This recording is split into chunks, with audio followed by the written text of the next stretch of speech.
Hello and welcome everyone. You're at PEFC webinar, and today the topic of our webinar is PEFC Sustainable Forest Management Standard Modification Proposals for the EUDR alignment. And today with me, I have Hubert Inheiser, who is going to present those modifications. We can go to the next slide. So how we're going to run this session, we're going to start with the main elements of the gap analysis. We're going to look then after in the modification proposals. So Hubert is going to take us through all the modifications and explanations. And at the end, we're going to have a Q&A session. So please write your questions into the Q&A section. You can find it at the bottom ribbon. There is a Q&A icon, and you can type them directly there. Just due to a higher number of participants, unfortunately, we won't be able to take any questions asked orally. So just to give you a little bit of context, at PEFC, really ensuring deforestation, free supply chains, and the well-being of our forests is our fundamental value. And since our inception, our standards were drafted not only to meet legal requirements, but also go beyond on sustainability practices. And together with you, with stakeholders, we're aiming to raise the bar for sustainable forest management globally and locally. And while its responsibility of the EUDR compliance lies on the operators, our goal is to, as much as possible, equip PEFC certificate holders with tools they need to demonstrate compliance to the competent authorities. And at PEFC, we have 3 work streams working on EUDR alignment. So we have Chain of Custody Task Force, which has developed a EUDR due diligence system module. You can find more of it in our PEFC EUDR webpage. We have a data task force that looks into what adjustments needs to be done according to the data sharing, data collection, like geolocation data, for example. And we have a third stream which looks into sustainable forest management standard. And today, Hubert is going to present it to us. So Hubert is our lead for this task force. And now the floor is yours, Hubert. Excellent. Thank you very much, Julia. Welcome, everyone, also from my side.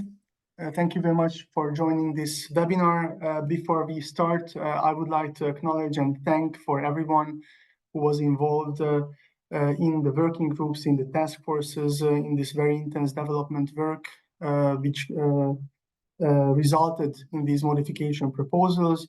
It included more than 50 people to have these modifications here with us today. And maybe before I start these modification proposals, we can take a look again at the main elements of the gap assessment, what we needed to address. Because as Julia mentioned, we have a much wider coverage than besides the legal compliance. So here we needed to match the elements where we think we could use some amendments. And right here on the first graph, you can see that here under the PEFC logo, this is how the 2018 version of the SFM standard was structured in categories. In the forest category, we only identified the forest plantation as a category, whereas in the EUDR, this is further structured, covering primary forest, planted forest, naturally regenerating forest, and plantation forest. Now, with the trees outside forest, as we call it in the SFM standard, they are not so deviated because we have a TF agriculture category and a settlement category, and the EUDR works with agriculture use and other wooded land. The forest conversion was something which we approached it differently in 2018, means that in our approach, it was a direct human-induced change from forest to non-forest land or forest plantation. So here, this was a bit of an overlap between how the EU see deforestation and degradation. That's something which we tried to tackle, because deforestation is the conversion of forest to agriculture use in the EUDR setting.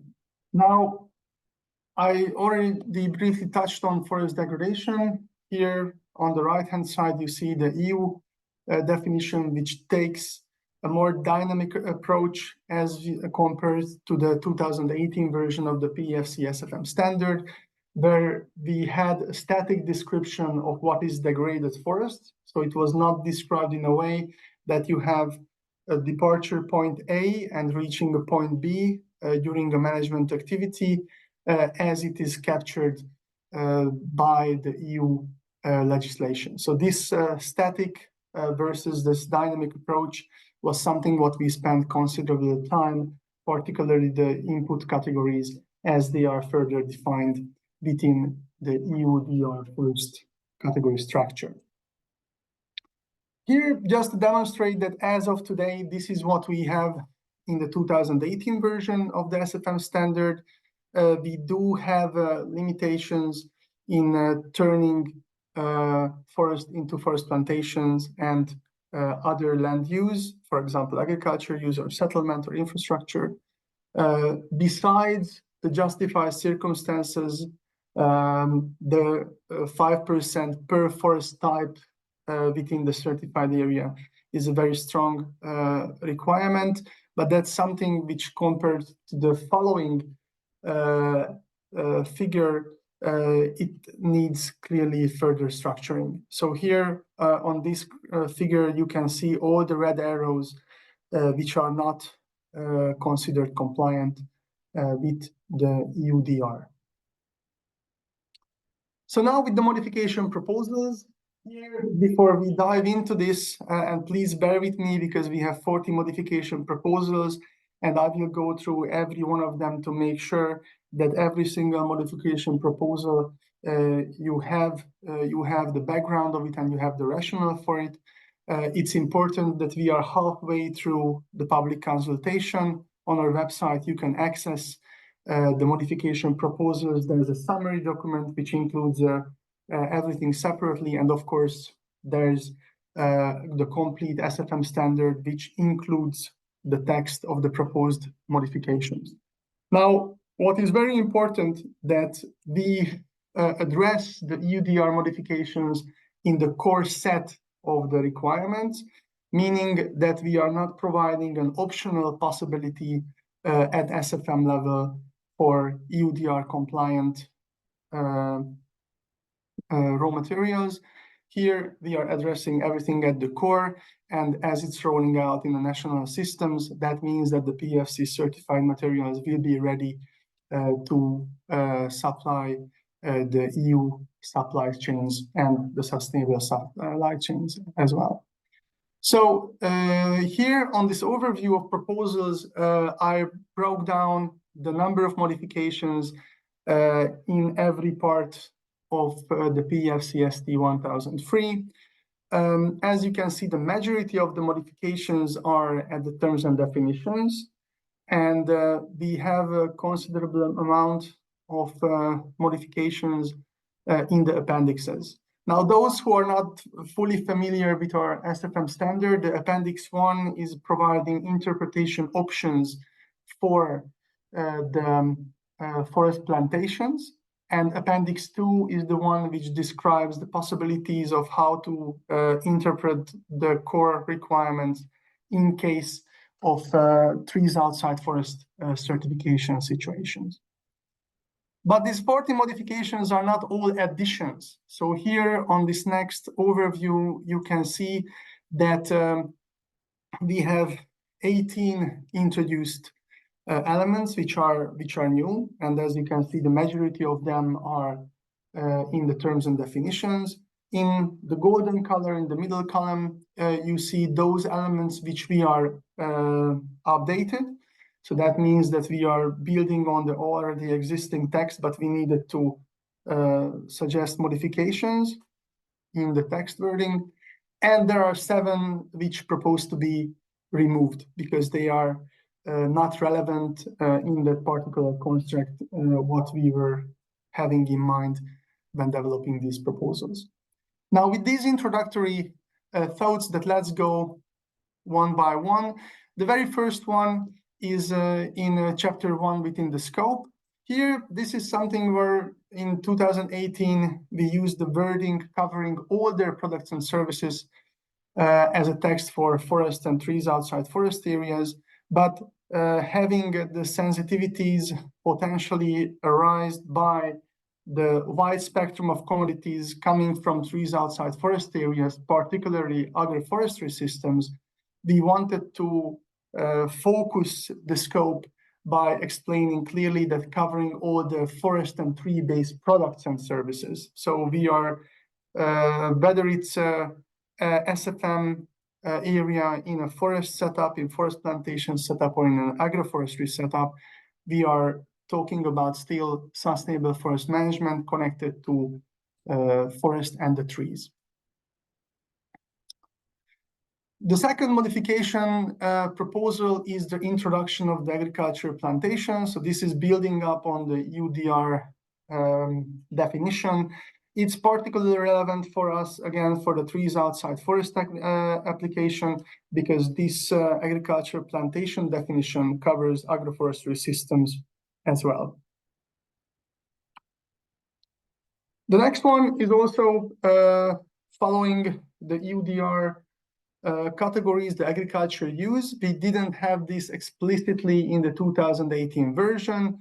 The reason we felt the necessity to have this is, again, more clearly make the barriers, let's say, or the clear line between the categories when we're talking about TOF and forest areas, which agriculture use includes agriculture plantations, such as agroforestry systems. Here, the modification number 4 is a removal of the definition of degraded forest. This is based on this introductory gap assessment, what I mentioned, that this is a static definition. It could be misleading with linking this to the forest degradation definition, which we will see soon. Even though degraded forest is still a relevant entity to be addressed, but here we felt it would be a bit contradictory to have a static description to something which is expected to be addressed in a dynamic way. A bit more interesting modification, the number 5, which is building on the already existing definition of ecologically important forest areas. But the proposal stands that besides the A, B, C, D elements which can be considered at national level to capture those characteristics which indeed in the national settings are considered ecologically important, we have a clearly referred element as well, which is the primary forest. So while for the other 4, we don't have a matching definition of what exactly should be included, we are just giving consideration possibilities, again, to be worked out by the national standard setting working groups. The point E, the primary forest, is something which we will have later on a matching definition. And in line with this, and in having in mind the TOF application, which we have already a number of indoor systems for, the ecologically important non-forest areas seemed as a missing element. Here, you see that these 4 consideration possibilities, again, to be worked out at national level, are the same. However, these 2 is different, the forest and the non-forest areas, because of the primary forest cover to be included in the ecologically important forest areas. Updating the definition of forest. While I need to start with there was nothing wrong or nothing contradictory with the forest definition, what we have in the 2018 version, in order to be aligned with the international main initiatives such as the FRA process of FAO, Forest Euro process, and the others, we felt a bit more simplistic wording of the forest definition could be useful. because the note still stands, which means that each regional, national, and subnational system may include specific values, characteristics for these forest definition in their particular context. Now, this is very relevant because PEFC provides a benchmark standard. The SFM is a benchmark standard, which means that we need to see that how through this bottom-up approach with the involvement of stakeholders at national level, how these main definitions connected to the rest with the forest categories, which we will see soon, how they can fit into that particular set of circumstances where the certification system is operating. Removing the definition of forest conversion for the simple reason that we need to split this in two. Since the forest conversion in the 2018 version covered two main scenarios. One was that conversion of forest into other land use, and the other outcome was conversion of forest into forest plantations. Now, these we take into three different ways, and the conversion to other land use is divided into conversion to agriculture use and conversion into other land use. So, because the forest degradation will cover the forest conversion to forest plantations. Sorry, it's a bit difficult to have it everything at one slide, so we go step by step. So instead of the regular or the formal forest conversion definition, we are introducing a definition of forest conversion to agriculture use. Here, this is something very straightforward: change of forest to agriculture use, whether human-induced or not. Human-induced or not, this is a specific element within the EUDR. In our understanding, this refers to situation when there was maybe a biotic or abiotic disturbance which was destroying that particular forest ecosystem.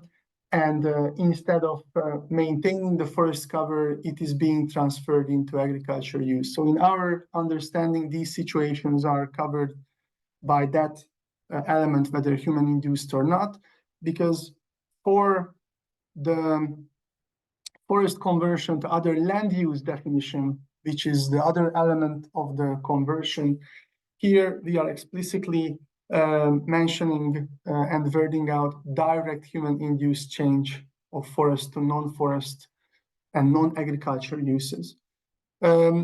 Here, because the other land use besides agriculture is not covered by the EUDR, but still covered by our TUF application possibility in the form of urban forestry, for example, that it felt that this element needs to be introduced on its own.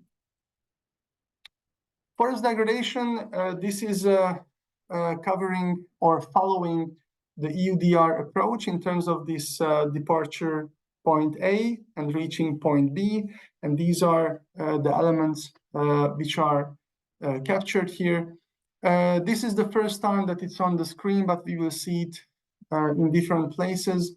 While the current SFM standard works with the term forest plantation, the EUDR works with plantation forest, so does the EUDR chain of custody module of PEFC, given that fact that we have these different terms addressing the same element here during this development process. The reason why they are in scare brackets, because still the SFM working group will consider which elements or which term we should carry forward in the final version which to be published.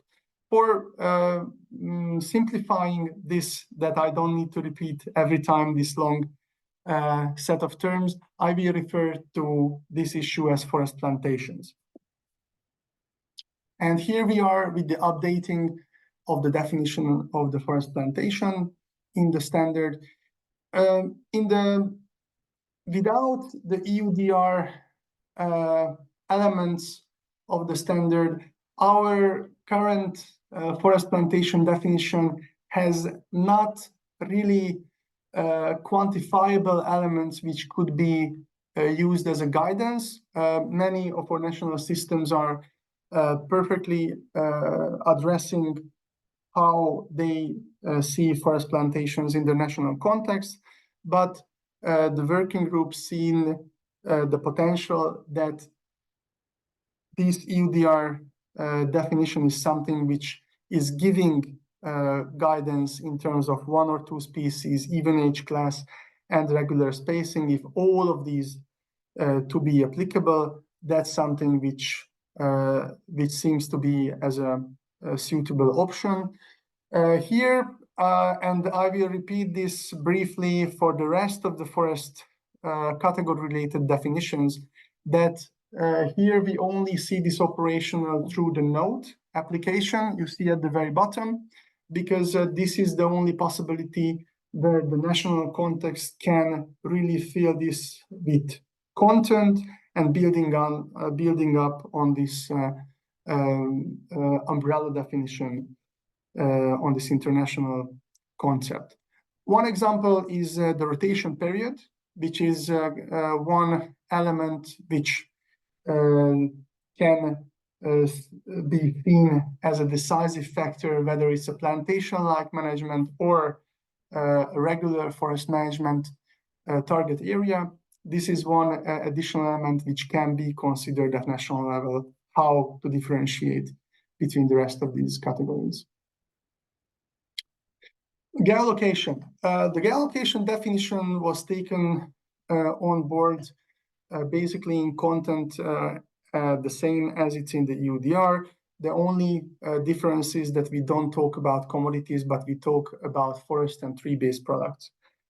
Here, I will need to mention that geolocation-related information is only expected to be available, as you see soon, the requirement at the certificate holder level. We are not talking about at SFM level on how this information should be passed on, where to be submitted. This is not the SFM standard scope. This is something what the chain of custody working group and the module is handling. Here at the SFM level, we require only that geolocation information should be available, but we will come to that in a second. Another forest category definition, naturally regenerating forest. Here, again, I would like just to underline the application of the node to make this viable for application at national level, where our forest certification systems are operating. Updating the definition of non-wood forest products. Now, as the name stands, that these products are coming from the forest, and in the 2018 version, we merged this with the trees outside forest. Now, the reason why there's a need to take this out, because having the TOF application taken up more and more by more countries, we felt the necessity to differentiate the products which are coming from TOF areas and coming from forest areas. Because here with the TOF areas, we would like to emphasize what we started with in the first modification proposal, that the origin should be connected to forest or to the trees. Since we are talking about trees outside forest, it clearly should be connected in one way or the other to the trees themselves on this management area. Introducing the definition of other wooded land. Again, the need which was driving the introduction of this definition is the trees outside forest application. We have valuable raw materials and the raw material supply possibilities outside of the forest when it comes to timber. So we introduced this other wooded land definition, which you will see later on will be covered by the trees outside forest application elements as one of the target areas. Planted forests, introducing the definition of planted forest. Here, the definition is building on the EUDR wording. Again, the important element here is the note, which allows the consideration of the national forestry terminology and legal requirements. Introducing the definition of primary forest. Now, you recall that the proposal stands that we cover primary forest through the ecologically important forest areas. However, we make benefit of the EUDR wording as how they see primary forest. However, this is something also very important for us, that the application of this definition needs to be filled with content at national level. It's a very strong indication in the primary forest. There are no clearly visible indications of human activities. However, the way how this is captured in the legal framework in that national forest management practice is something which we clearly need to benefit from in order to make this primary forest definition meaningful in a country setting. And here are coming to the last terms and definition modification proposal. With this, we are halfway through the modification proposals. So this one is updating the definition of trees outside forest. So here we link the application of trees outside forest to the introduced definitions such as other wooded land and agricultural use. And we keep this open to the urban environment. So these are the three main areas where the trees outside forest can be applied. The other wooded land and agriculture use are defined through these introduced definitions as part of the proposal package. The urban environment, since it's not really tackled by the EUDR, in the same time, we see high interest from a number of our member countries to work on this. We still think that some further development work is needed to further specify, to see how this urban setting can be further defined. But for now, that these three items, three target areas, will be covered by the trees outside forest definition. And here we arrived to the corresponding requirement on geolocation. Now here we are talking about the requirement which makes it mandatory for the organization to have the information available on geolocation. We have two possibilities to fulfill this criteria. One is to have the inventory of geolocation data related to the certified area. So basically to the whole certified area where the organization is operating, the certificate holder. But the note allows to meet the bare minimum of the EUDR, which is the harvesting site. We put it in the form of a wording, active operational sites. Now, the reason why we felt to make clear that both options are possible to work with, because for individual certificate holders, it might be easier to fulfill this at certified area level, where they conduct their management operations anyway. Whereas in a group setting, because PEFC is very proud to have group certifications enabling smallholders to make benefit of certified supply chains, that this element can be a fulfillment possibility for individual holders within a group setting. For those who are trading with the EU and for those who are not trading with the EU, they can have this information fulfilled at group level even. So these are possibilities which the SFM working group felt comfortable that the geolocation can be fulfilled at individual level, and a group setting can be fulfilled for the full certified area and can be fulfilled for the operational sites. And in every situation, there could be a suitable solution to work with these implementation options to the best possible outcome. It's more like an editorial modification, the number 22. In the 6.2.5 requirement, we have a requirement addressing that minimizing the risk of degradation and damage in forest areas.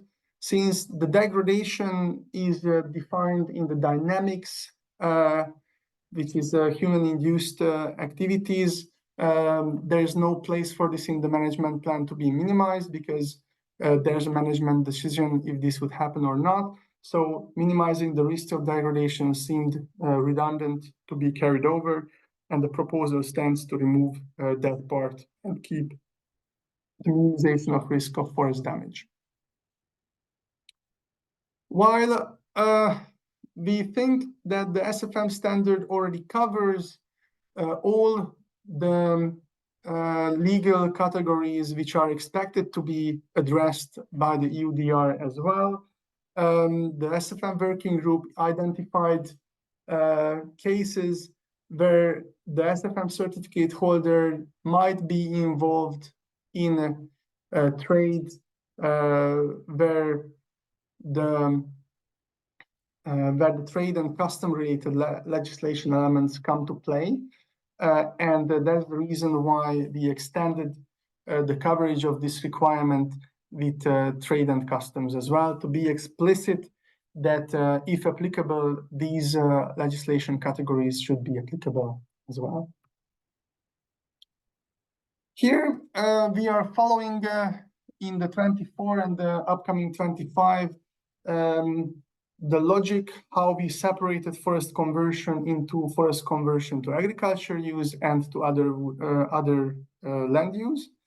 So the first is addressing the agriculture use, and we are updating the 8.1.4 in a way that the standard requires that forest conversion to agriculture use shall not occur. Full stop.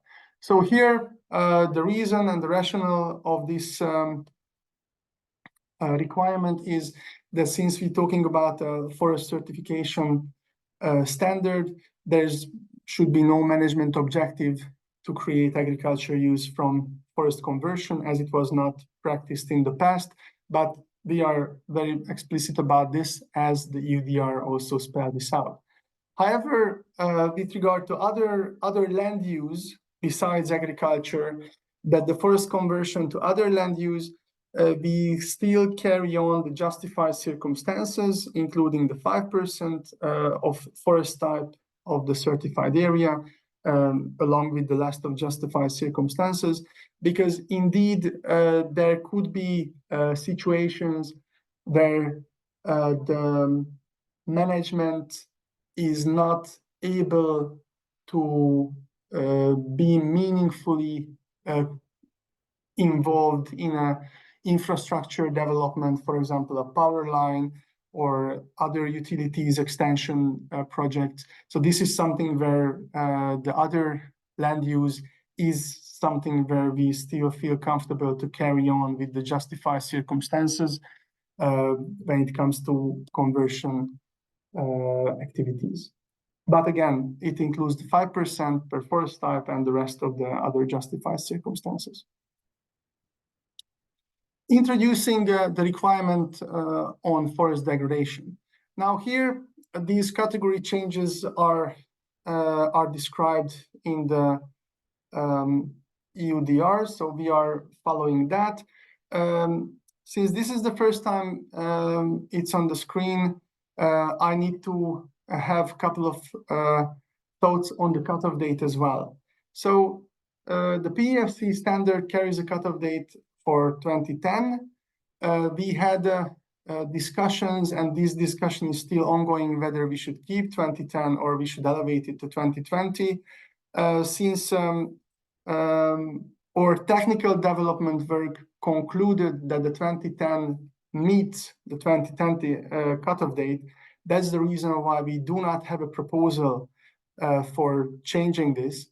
However, despite the fact that this is not part of the modification package, in the public consultation questionnaire, there's a self-standing question asking the stakeholders' opinion whether we should stick to 2010 or should elevate it to 2020. Please use this possibility to explain, to express your thoughts. And please also, beside putting your vote for one another, would be really helpful if you could elaborate on your choice in the comment possibility as well. So for the moment, we are still not proposing to go for 2020, but we carry on with the 2010, which already meets the EUDR requirements. Last but not least, here the note 3 is important to re-emphasize that in case that there are planting activities for protection or ecosystem restoration, these are not considered as degradation. This is something which is very explicitly included in the definition as well.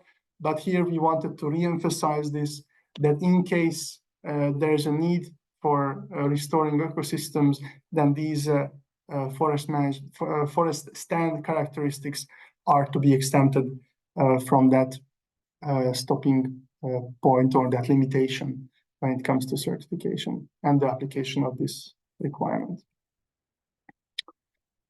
Modification 27 follows up on this, and since we had the 8.1.6 on severely degraded forest conversion to forest plantation, since we removed or we proposed to remove the degraded forest definition, this requirement is redundant. That's the reason of the removal proposal. Now, this is something which, in our opinion, an interesting way as we propose to address all the category changes when it comes to primary forest. So we already have a requirement which requires that these ecologically important forest areas should be identified, protected, conserved, or set aside. So these are the activities you can do with ecologically important forest areas in a PEFC certified forest.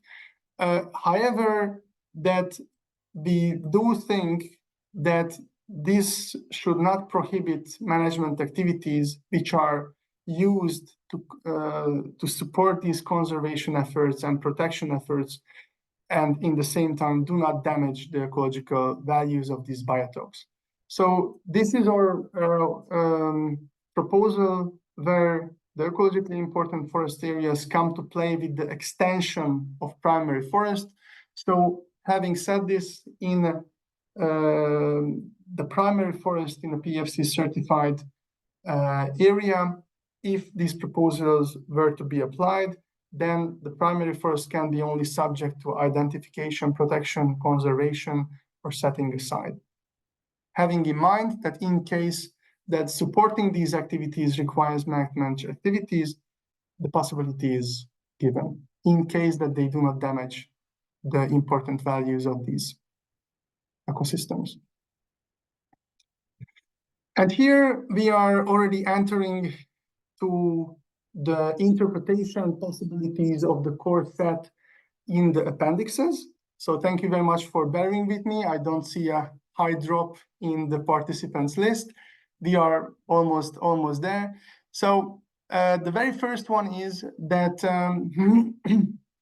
since we updated the forest conversion definitions and we deal with the forest category changes and forest plantation establishment already in the core set, the interpretation option for forest conversion is proposed to be removed. Here on the afforestation requirement, we work with the introduced ecologically important non-forest ecosystems, and we carry the cutoff date and the justified circumstances as well. In 31, this is just following the core set as well, that here we propose to remove the interpretation option of the severely degraded forest conversion to forest plantations. And the same way, the ecologically important forest areas as well, not to be subject of any interpretation when it comes to plantations. The next two is a bit more editorial. However, these are important for the Appendix 2, because the Appendix 2, just to recall that these are interpretation options for trees outside forest. And this one is connected to the modification proposal 22. It's perfectly fine if you don't remember that. That's the reason I put it there in the green brackets. So this is just only to specify in the management plan that the degradation is, since it's redundant, it's to be removed. And the same way, the modification proposal 23, as following the interpretation, in case trade and customs is relevant in TUF certified area, then this should be also considered. While Julia just mentioned that we are producing or we are working with an SFM concept to supply sustainably sourced raw materials, in the TUF appendix, having a higher focus on this division between agriculture use, agriculture plantations, and all of these elements which are outside of the forest area, we felt the necessity to introduce the interpretation option for the requirement on allowable use on non-wood products. Here, making a benefit of this introduced non-wood products from TUF areas definition. And the Appendix 2 also follows the conversion approach as we redesign it, as we split it into two, into forest conversion to agriculture use and to other land use. So here, the TUF agriculture area established after the cutoff date is not eligible for certification. And that's the way how the TUF agriculture category can carry on the safeguarding elements on both forest level in the core set and both on agriculture use in the Appendix 2. The same way, the second part of the forest conversion to other land use is addressed in the introduced modification, interpretation option on non-agriculture TUF area, while this category is not explicitly defined, but the TUF defines clearly the three target areas in the form of other wooded land, agriculture use, and urban environment. Here, we are addressing these other land use in excluding the agriculture category and allow the rest to work with the justified circumstances. We also added a note just to be 100% clear that the TUF agriculture category is addressed in the previous modification proposal, and the rest is to be carried on with this interpretation option. The Appendix 2 also proposed to remove the interpretation option for the degraded forest into plantations following the core set and also the Appendix 1. And it's more an editorial issue, but we had the forest in the non-wood products in this interpretation option from the 8.3.1. So the forest, the text is to be removed in this interpretation. And the last but not least, again, connected to sustainable harvest levels, that we require the interpretation of the core set requirement 8.3.4, and to make sure that the harvesting levels for wood and non-wood products from TUF areas shall not extend in the long term the optimum and the sustainable level. So thank you very much for staying with me that long. That was it from my side. I hope it gave you a good overview about the modification proposals and the rationale. Again, just to repeat that we are halfway in the public consultation, so you have 1 month still to look into this a bit more and submit your comments and your opinion on our survey. And with this, I will give this back to you, Julia. Thank you. Thank you, Hubert. Thank you. That was a very comprehensive overview. And I would like also to say big thanks and appreciation for work of you and the whole SFM task force on how much efforts you put into identifying and drafting the modifications, and also keeping in mind the very challenging timeline that you managed to get it done with. So really impressive. And as I said before, ensuring deforestation-free supply chains and well-being of our forests is really part of our DNA. And through our 3 work streams that we address EUDR alignment of our standards, and we're really, PEFC is committed to provide a solution for certificate holders in this process. So now we will transition into the Q&A session. Thank you for submitting your questions. You can still do so by typing them into the Q&A icon that you can find on the bottom ribbon. So we've received quite a number of them, so we will try to address as many as we can. Now, it's excellent. Just to be mindful in time, maybe I can start from top to bottom. Yes, let's go. Not to differentiate between the importance of the questions, but let's go. I see one question from Silvana. Is there a list published of high risk, medium risk countries? No, that we don't work with this risk categorization. The reason being that we put the SFM core set into alignment. When it comes to trade activities, this is addressed in the EUDR chain of custody module, which is connected to the PEFC chain of custody standard. You won't find a list of countries there, but that's something which is not within PEFC mandate to establish risk levels for countries. The next question is from Rudy, related to changes in definitions, especially forest degradation. Will this have impacts for the policy of not carrying out forest conversion after 2010? Is changing natural forest into plantation forest eligible for certification? Well, I'm not sure if I understand fully the question. Indeed, there will be implications on introducing these categories. So according to the forest degradation, that natural regenerating forest into forest plantation or other wooded land after the cutoff date will be not eligible. The primary forest is expected to be not touched by commercial management activities, as it's proposed to be covered under ecologically important forest areas. As for the cutoff date, as I mentioned, that there are still discussions on how to address that.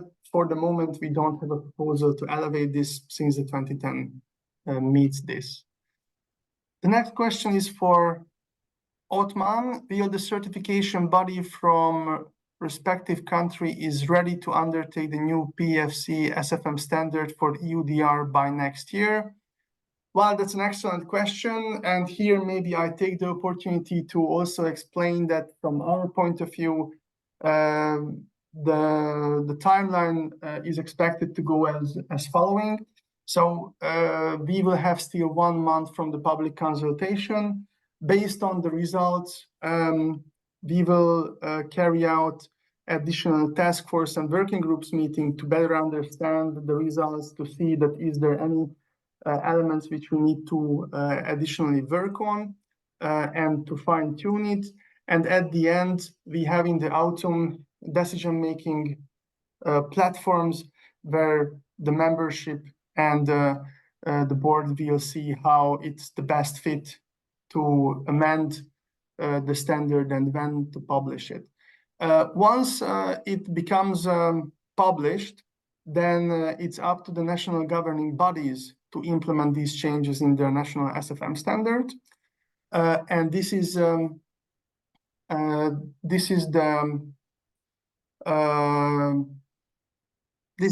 difficult question on how these countries can implement this, because some of them have procedures to implement these changes quickly, but some, especially those who are connected to national standardizing organizations, they are the ones where they have a bit more time-demanding procedures to work out these changes. So we are doing everything in our capacity to make these changes. However, since the SFM standard is not an international standard, so once it's ready, it cannot be taken on board as it is. Our bottom-up approach in this respect requires a bit more work and a bit more time to make it available at national and regional level. And Hubert, just to build on it, but in terms of overall PFC as a solution, as soon as or pretty soon, companies can at least in a supply chain can use a PFC chain of custody EUDR DDS module, right? So that wouldn't stop them using that even if the SFM part is not yet. That's right, Julia. Thank you very much for adding this, because our General Assembly in May approved this EUDR chain of custody module, which gives the possibility to trade with PEFC chain of custody, even if the SFM standards are coming a bit maybe later. And then you can learn about this. We have webinars and we have documentation available on our website. Yes, I published the link to that webinar. And I guess also follow up our space at PFC EUDR page. So there will be also information about the data elements and how you can then transfer the data. I think everyone is very concerned about geolocations. Exactly. Yes. Next question is, I think it's more like a comment from Andre. Hello, Andre. Since national terminology will be permitted, it becomes most important that PEFC uses the international language as a reference. Please clarify that plantation forest is the FAA-UN proper definition to be used in global and multilateral communications. Well, Andrea, I think I was perfectly clear when I was introducing this, that these things are still at the table of the SFM working group and the task forces. That's the reason why we highlighted everything as square brackets forest plantation, square bracket / square bracket plantation forest, square bracket. So I think that that's the rationale behind it. But of course, in the same time, we need to consider that there are other documentation which is still carrying the forest plantation as the term. But thank you very much for this comment emphasizing on this issue. The next question is from Vidlen. Is the active operational site meaning the logger? Geolocation data limited to active operational site, meaning they can keep the geolocation data confidential. Well, Vidlen, the active operational site is something which we had long discussions about, because this can, in every dimension in space and time, this can vary from operation to operation. The geolocation data, whether it's certified area or harvesting site area, this information is to be available at the certificate holder level. So it's not expected to be publicly available.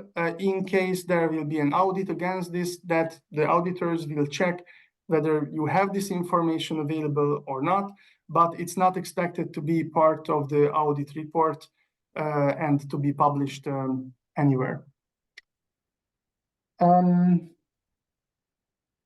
There's the next question from Otman. Is there in the standard mentioned that the forest conversion caused of natural disaster, is it acceptable under the EUDR, whether it happened before or after 2020? This is something, Otman, as a very important element, again, when I mentioned on this biotic and abiotic factors, how these changes happen. Here, since in case if there's a natural disaster on the forest area, but it's replanted for ecosystem restoration or protection, in this case, this forest degradation element is not accepted. It's not applicable. However, in case you have a natural disaster, let's say it's a fire or a windbreak or anything like this, after it's cleared, it's used for agriculture, then this forest degradation stands. So here, I think these are the elements which are in every case needs to be considered. But what is important that the forest plantation definition and the forest degradation as well recognizes the importance of having the restoration and protection activities carried out through plantations, planted trees, and this is being extended from this degradation element. I hope this helps. There's a question from Jose. Consider the scenario in which the CH carries out clear cutting in a forest plantation on a certified leased area just before the end of the lease term. The owner of the area decides not to proceed with the lease, and the area is then removed from the scope of certification. The owner of the area then decides to use the area for agriculture. How will the PEFC SFM standard deal with the situation? Would the wood harvested from this area be considered non-compliant? Well, I think that this is an interesting question, but since it's a clear cutting in a forest plantation, well, I think it depends on how this is contractually divided, the responsibilities in a situation that you need to replant this or you don't need to replant this. I can't give you really a clear black and white answer for that. There could be situations where I think in this particular case, I could imagine that during the transport time, during the time until this product reaches the EU from a producer country, this information could be looked at. There's one element also when the time frame of this harvest and the declarations. I think that this is something could be a risky situation, but again, I cannot review here black and white yes or no answer for this. Yeah, that's very specific scenario. Right. And we have time for maybe 2 short questions. Yeah. Okay. I see one from Farah. When the results of the public consultation and the new standard can be expected. We will work even during the summer months on the results, but I think that not earlier than the autumn months. October, November, something like this, where we can have the outcomes and the next steps available for the public. That's a good question. Thank you very much. And then I think maybe the last one. When does the standard apply to countries then enact on all standards? Well, we just finished a revision cycle, if you like.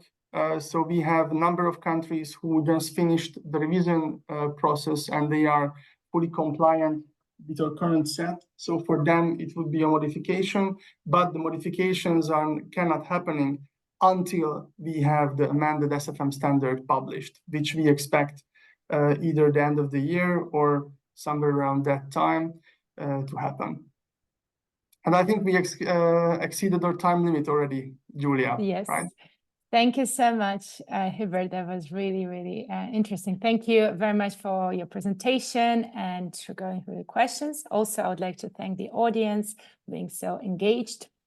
We really appreciate your questions. We are updating our FAQ quite frequently, but you can also go in our PEFC webpage on EUDR section and see what's already answered there, and hope I addressed your question. So we invite you to go there. There are many recordings from the past webinars. This webinar recording will be published there also by the end of the week. And I would like to wish you a great day and thank you for being part of this journey towards EUDR alignment. Thank you. Thank you so much. All the best. Bye. Bye.